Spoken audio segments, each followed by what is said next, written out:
Nagbiruan, nagkapikunan hanggang sa nagkarambulan.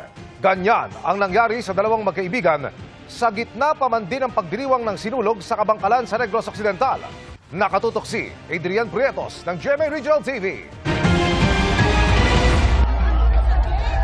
Sa gitna ng pagdiriwang ng sinulog sa Kabangkalan City sa Negros Occidental nitong linggo.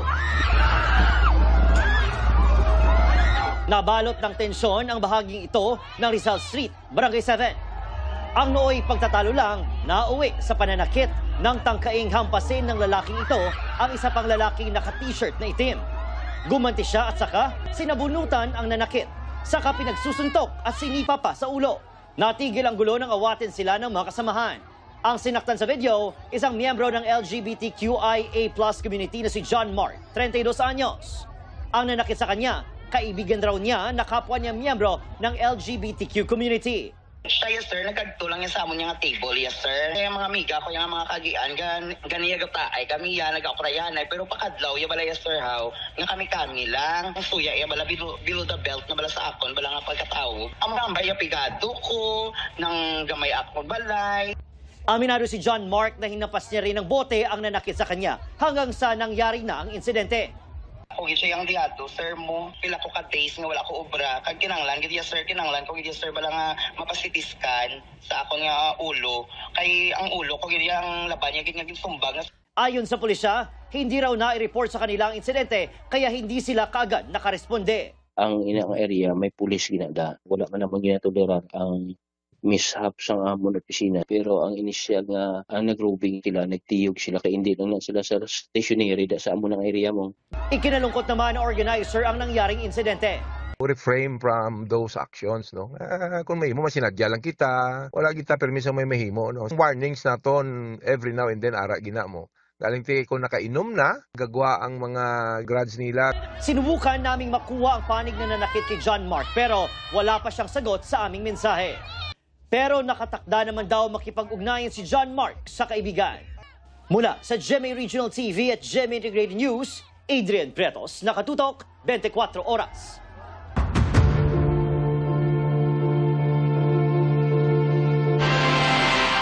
Nagsumiti ang Senate minority ng binansagan nilang Minority Report kaugnay ng flood control scandal. Idiniin sa report ni dating House Speaker Martin Romualdez o si Speaker Martin Romualdez, pero sinabing walang sapat na ebidensya laban sa dalawa nilang kasama sa minorya. Ang tugon ng liderato ng Senado sa pagtutok ni Mau Gonzalez. Ito ang pinansagang minority report ng Senate Minority Bloc ukol sa flood control scandal. Malinaw na nakaturo raw kay dating House Speaker Martin Romualdez ang pananagutan base sa ilang nagsalita sa mga hearing ng Blue Ribbon Committee. Yung arrows kasi, base sa nagtuturo sa kanya at mababasa niyo sa kanilang mga testimonies individual. Talagang, for example, Gutesa, tinuro si Saldico and Martin Romualdez. Si Diskaya, nabanggit din ang pangalan ni Martin Romualdez. At yung mga iba, si Alcantara, si Bryce Hernandez, pinagtuturo kung sino-sino at papunta lahat sa direksyon ni Martin Romualdez. Sinusubukan pa ng GMA Integrated News na makuha ang panig ni Romualdez.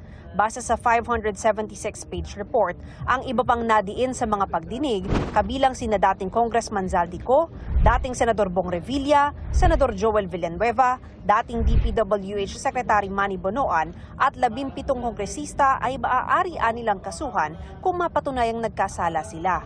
Wala raw sapat na ebidensya para kasuhan sina Senador Chis Escudero, Jinggoy Estrada at dating Senador at ngayon Makati City Mayor Nancy Binay. Sinusubukan pa namin kunin ang panig ng lahat ng nabanggit. At nang tanungin kung sino ang pinakamataas na opisyal na panukala nilang kasuhan. Merong question mark nga sa makikita nyo rito yung Pirmado ng 6 sa 9 na minority senators ang report na isinumite sa Office of the Senate President tung December 10 dahil dismayado nila sila sa investigasyon ng Senate Blue Ribbon Committee noon.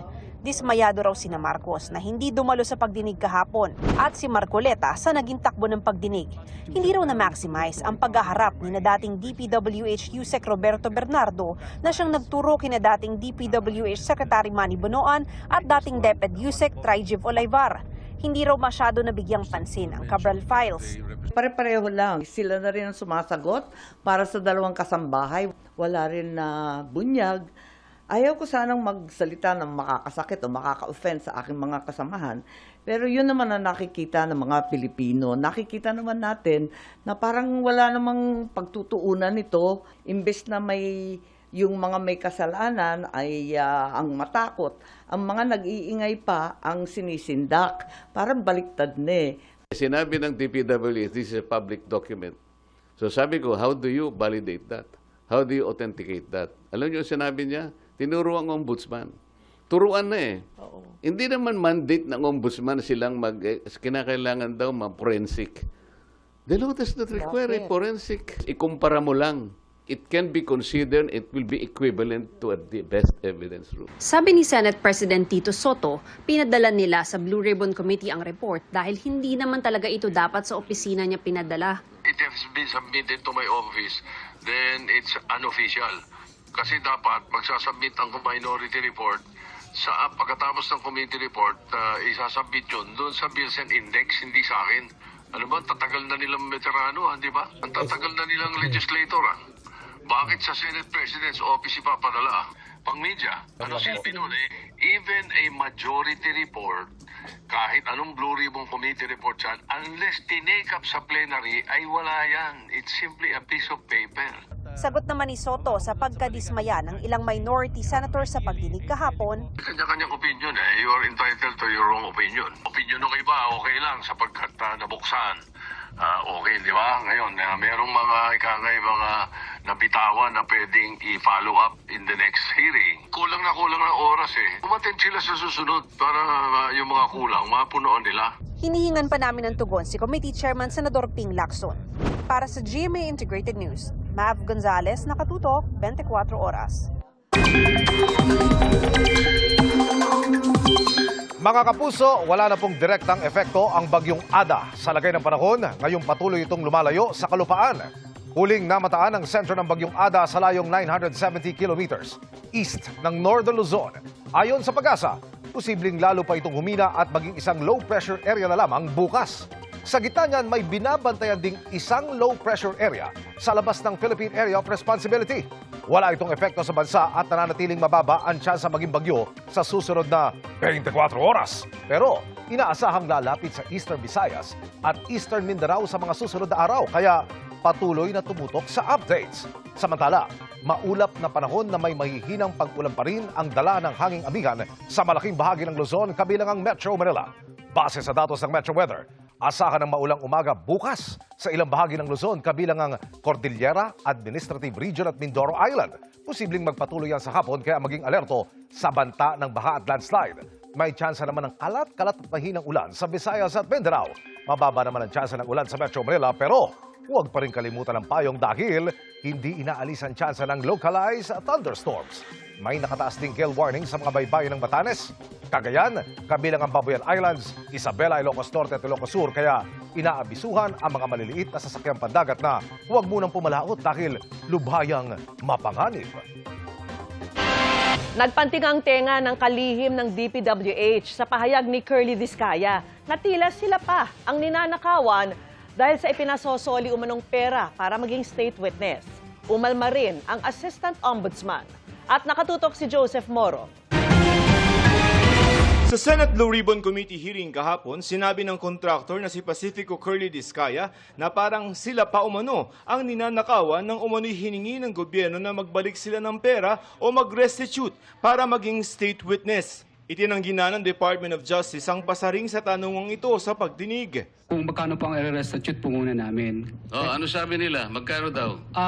Ako po, hindi ko po masabi kung magkano po. Kasi para sa akin po, parang kami po ang nanakawan. Parang ibig sabihin, parang modern day na pagnanakaw. Tila nagpanting naman ang tenga ni Department of Public Works and Highway Secretary Vince Dizon sa sinabi ni Discaya. Medyo makapal din naman talaga ang mukha nitong si Curly Discaya. Kitang-kita namin lahat ang ebidensya laban sa kanila.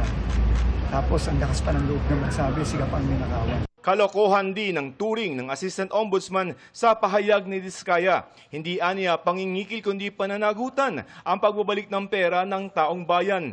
Nang mawala raw ang pera para sa flood control, pondo pati kaligtasan ng mga Pilipino ang nawala. Hininga namin ng pahayag ang kampo ni Diskaya pero no comment na anila sila. Ang ilang sangkot sa anomalya tulad ni dating DPWH Undersecretary Roberto Bernardo, mga DPWH engineer na sina Gerard Opulencia at Henry Alcantara at contractor na si Sally Santos, aabot na sa 316 million pesos ang mga isinoling pera sa Department of Justice. Nasa 1.5 billion pesos daw ang inaasahan ng DOJ na ibabalik ng 4. Nagsuko na rin dati ng 2 luxury vehicle ang isa sa kinasuhan na si dating DPWH Assistant District Engineer Bryce Hernandez sa Independent Commission for Infrastructure o ICI. Ang Anti-Money Laundering Council o AMLC nakakuha na ng 15 na mga freeze orders sa mga ari-arian ng mga umunoy sangkot sa anomalya at ang halaga ng mga frozen assets aabot na sa halos 23 billion pesos. Sakop nito ang lampas 700 mga individual at lampas 500 na mga entities tulad ng mga construction companies. Kapag naka-freeze ang assets, hindi ito pwedeng galawin ng mga may-ari nito. Higit 14 billion pesos nito ang laman ng lampas 6,000 mga bank accounts. Nasa 5 bilyong pisong air assets, lampas 2 bilyong pisong halaga ng mga real estate properties, pati na iba pang mga investments, sasakyan, insurance at mga e-wallet accounts. Ayon sa AMLC, pagkatapos ng 6 na buwan, maaari na itong maghain ng kaso para sa forfeiture para tuluyan na itong mabawi ng gobyerno. Para sa GMA Integrated News, Joseph Morong, nakatutok 24 oras. Umulan ng abo sa ilang lugar sa Albay dahil pa rin sa patuloy na pag-aalburoto ng Bulkang Mayon. Nakatutok doon live si Oscar Oida. Oscar. Yes, Mel, may mga namangha, meron din namang mga nabahala nang mangyari kagabi ang ashfall sa ilang lugar dito sa Legazpi. Kung hindi nakatalukbong, nakapayong ang mga taga-barangay Rawis dito sa Legazpi City, Albay kagabi. Hindi yan dahil sa ulan, kundi dahil sa pag-ulan ng abo na nagtila snow pa nang kumalat sa mga kalsada. Konti-konti lang siya, parang snow. Parang may napasok din dito sa lalamunan ko paglabas ko nung nag-video ako. Naubo ako. Maano siya, parang masakit. Parang pong alikabok na bumabagsak po sa galing sa taas. Tapos pagtingin ko po sa sa bulkan, may lava pong lumalabas. Tapos pag po masakit po sa mata, nakakapuwing po. Ang ilang mga bata nga, panay ang pagpag ng buhok, pati na ng katawan. Natakban din ng abo ang mga upuan ng mga motorsiklo at iba pang mga sasakyan. Biglang bumagsak yung usok ng yung abo. Takbuhan sila daw sa loob ng bahay. Basta yung naglalaro doon sa sa pawa. Sabi niya ang damit ko puti. Pag-uwi ko itim na. Hanggang kanina, di pa rin maubos-ubos ang abo sa tindahan ni Jose. O bumabalik. Kanina pa akong punas ng punas tapos ginaganyan ko. Hanggang ngayon meron pa? Meron pa. Mababakas pa rin ito sa mga tanim, lalo na sa mga nakaparadang sasakyan. Sa may barangay 52 Matanag naman, tila niebe ang itsura ng mga bumagsak na abo. Nagsimula raw ito pasado alas 8 ng gabi at tumagal ng humigit kumulang 1 oras. Kinumpirma naman ng Legazpi City Disaster Risk Reduction and Management Office na light ashfall mula sa Bulkang Mayon ang naranasan ng mga taga-Legazpi. Partikular, yung mga nasa Northern Urban Barangay ng lungsod. Wala namang mga residenteng kinailangang ilikas. Sa datos ng FIVOX, nakapagtala ng 13 volcanic earthquakes, 340 rockfall events at 45 pyroclastic density currents o uson sa nakalipas na 24 oras. Samantala, paalala ng mga otoridad sa mga apektado na manatili na lamang sa loob ng bahay at gumamit ng N95 face mask o kaya'y basang tela na malinis para ilong kung kinakailangan. Mel? Maraming salamat sa iyo, Oscar Oida. Good evening mga kapuso! Stronger friendship. Yan ang bit-bit ng dalawang PBB ex-housemates at wildcard buddies na sina Anton Vinson at Rave Victoria mula sa bahay ni Kuya. Pero speaking of friendships, Ano kayang namumuo sa pagitan ni Ashley Sarmiento at Rave ngayong isa sa kanila ay nasa outside world na? Makichika kay Athena Imperial. 70 days tumagal sa bahay ni Kuya ang PBB Celebrity Collab Edition 2.0 housemates at wildcard buddies na sina Anton Vinzon at Rave Victoria. Sa panayam ng GMA Integrated News, ibinahagi nila ang friendships na nabuo nila sa bahay ni Kuya.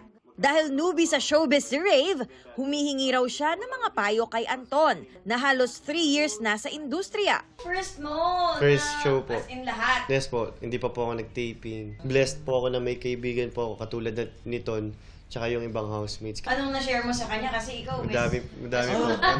Madami po eh. Parang yung anong buhay showbiz talaga bilang ano na rin po, pag sa workshop, wala rin po siyang idea doon. Tinuruan po talaga namin siya and willing po talaga siyang matuto. Sabi ni Anton, merong pagkakaibigang mas tumibay sa bahay ni Kuya, tulad ng friendship nila ni Sofia Pablo. Meron ding getting to know you kind of friendship. Siyempre po si Sofia, nag-build po talaga kami ng friendship doon. Sila Carmel, Lela, Crystal, Miguel. Sino pinaka-na-buildan mo ng friendship? Siyempre po lahat sila. Friendship muna. Pero ang friendship ni Rave at Ashley Sarmiento may patutunguhan. Kahit sa bahay lang kami nagkakilala. Actually, silang lahat. Doon ko po sila lahat nakilala. Parang siya talaga yung pinaka-tumatak. Si Ashley po kasi sobrang masiyahin niya. Tipong kakagising ko lang po, tumatawa na siya. Parang doon pa lang nabubuo na yung araw ko pag gano'n. Pinapatawa niya ako. Kinikilig. Special daw talaga si Ashley para kay Rave. Sa pagbabalik nga niya sa PBB House sa wildcard, may ibinigay siyang regalo kay Ashley. Sa akin po to. Yung isa po, pinabless ko po yun. Binigay ko po sa kanya ng wildcard. Pero sa kanya po tong hair tie. Ang prayer ni Rave, makasama sa Big Four ng season, si Ashley. Kung ano po nararamdaman ko. intention mo? Yan na. Deeper na relationship kasama siya. Lalo na ngayon yung kilala ko na yung family niya. Rave shared na nakilala at nakasama na niya ang family ni Ashley nang i-celebrate nila ang birthday nito habang pinapanood ang Sparkle Artist sa loob ng bahay ni Kuya. Actually, sila po yung parang nag-chat. Tapos nabibigla ko yung mga ate niya. Parang tinatawag na sa akin, bunso. Siyempre po, nakakataba na puso na ang ganda pala ng tingin din ng mga magulang niya sa akin. Like, okay naman daw. Kasi daw, inaalagaan ko po si Ashley sa loob.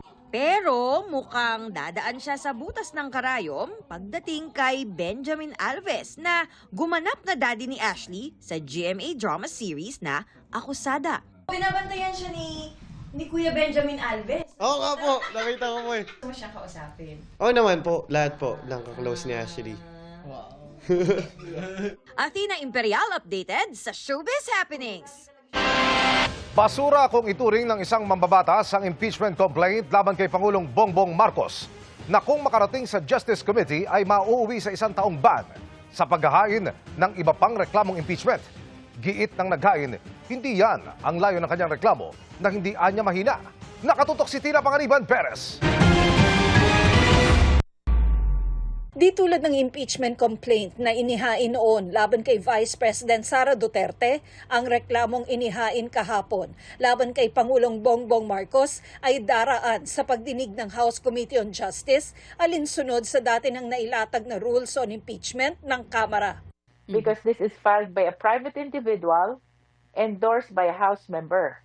Binabantayan kung kailan mare-refer sa Justice Committee ang impeachment complaint dahil yan ang magiging hudyat na nagsimula na ang 1-year bar rule. Ibig sabihin, wala nang ibang maaaring ihaing impeachment complaint laban sa Pangulo pag nangyari yan. Mahina pa naman ang kasulukuyang impeachment complaint laban sa Pangulo para kay House Senior Deputy Minority Leader at Caloocan Representative Edgar Erice. Yung sinampa niya na impeachment complaint ay basura. 15 pages na walang mga ebidensya kundi mga news article. Wala ito sa forma at walang substance yung kanyang final na impeachment complaint. Kung ako ang boboto sa Committee on Justice, hindi ako magdadalawang isip na i-dismiss ito. At kung madismiss nga, ligtas na sa iba pang impeachment complaint ang Pangulo sa loob ng 1 taon. Kapwa pinagdududahan ngayon ni Erice ang abogado naghain ng reklamo, pati ang nag-endorso sa impeachment complaint na si Pusong Pinoy Party List Representative Jet Nisay. Is identified with the Garcias, who are known stalwarts of the national of the NUP. At yung NUP mismo, sinabi nila na hindi sila papayag sa mga impeachment laban sa Pangulo. Wala pang tugon ng National Unity Party o NUP o sinisay sa pasaring. Habang itinanggi naman ng abogadong naghain ng impeachment complaint na ginawa niya lang ito para gumulong ang 1-year bar, sabay giit na hindi mahina ang inihain niyang kaso. I have evidence. It was attached to the complaint. It is without prejudice to further evidence that might be produced later on. Giit niya, hindi siya maka-Marcos at hindi rin maka-Duterte, bagamat may isa siyang hinawakang kaso ng partido ng dating Pangulo. How could I be pro-Marcos when in May of 2022, I actually was one of the lawyers that filed a case before the Commission on Elections to have the Duterte bloc of PDP Laban declared as the legitimate PDP Laban. Sa ngayon ay wala pa naman sa komite ang reklamong impeachment na kailangan munang ipasa ng House Secretary General sa Office of the Speaker pagkatanggap niya. Bagay na hinihingan pa namin ng kumpirmasyon sa SecGen kung nagawa na. Kasunod niyan ay dapat namang aksyonan nito sa loob ng 10 session days na iba pa sa calendar days. Pagkatapos ay sakalang magkakaroon ng 3 araw ang plenaryo para i-transmit ito sa Committee on Justice. Sabi ng komite, hanggang wala pa silang hawak ay hindi pagugulong ang 1-year bar rule at maaari pang may ibang maghain ng mas matibay na impeachment complaint. If ever there will be subsequent complaint, like what you said, by another group against the president, no? Kung mag-aabot ito right before the referral to the Justice Committee, yes, perhaps it can be consolidated. Tiniyak naman ni Luis Tro na masusi nilang susuriin ang reklamo laban sa Pangulo tulad ng ginawa nila noon sa impeachment complaint laban sa bise. The allegations must be based on personal knowledge and authentic records. That's what the verification provides. Para naman sa kapatid ng Pangulo na si Senator Amy Marcos, baka drama series lang to para sa 1 taon. Bumenta na yun sa takilya. Para sa GMA Integrated News, Tina Panganiban Perez, nakatutok 24 oras. Kampante si Pangulong Marcos na wala siyang ginawang impeachable offense sa gitna ng impeachment complaint na inihain laban sa kanya. Tinawag din ng palasyo na fake news ang mga espekulasyong pakawala mismo ng Pangulo ang abogadong naghain ng reklamo. Nakatutok si Ivan Mayrina. Wala pa umanong nakukuha si Pangulong Bongbong Marcos na kopya ng isinampang impeachment complaint laban sa kanya. At sa ngayon, ay wala pa umanong ginagawang paghahanda ang kanyang legal team ayon sa palasyo. Pero kampante umano ang Pangulo. Hindi naman po siya nababahala dahil alam po niya na wala siyang ginawa na impeachable offense na maaaring masabi na siya ay dapat managot. Ayon pa sa palasyo, hindi na ikinagulat ang Pangulong impeachment complaint. Nauna nang sinabi ng palasyo, bagaman walang basihan ng mga tinukoy na grounds for impeachment, ay makakasama pa rin sa Pangulo at sa ekonomiya ng bansa ang paghahain ng reklamo. Kahit sino pa po ang nag-file niyan, hindi maganda sa imahe ng Pangulo na siya ay masampahan ng impeachment complaint.